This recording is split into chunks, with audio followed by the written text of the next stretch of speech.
EU leaders have finally signed off on who they choose to take the top jobs of the European Union for the next 5 years, following a few weeks of tense negotiations.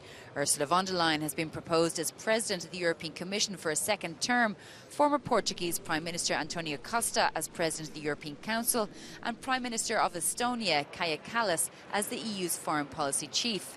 Von der Leyen will now be presented to the European Parliament for voting, where she needs the support of 361 MEPs to vote in favour of her to be re-elected. I would plain and simply like to express my gratitude to the leaders who endorsed my nomination for a second mandate as President of the European Commission. And I'm very honoured and I'm delighted to share this very special moment, hopefully soon on screen, António Costa, but also my dear friend Kaja Kallas. However, Italian Prime Minister Giorgia Meloni expressed strong dissatisfaction with the process, saying it didn't fully take into account the rise of hard-right parties like hers in the European Parliament elections. She abstained in the nomination of von der Leyen and voted against the nomination of Kaja Kallas and António Costa.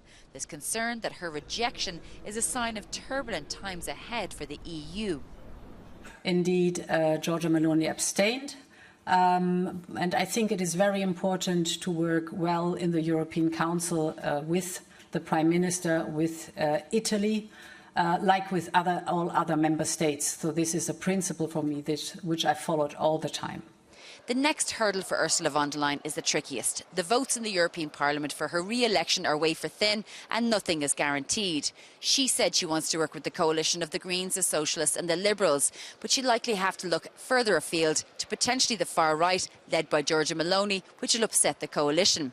It's a secret ballot, and if she loses by even one vote, it appears there is no plan B. Shona Murray, Euronews, Brussels.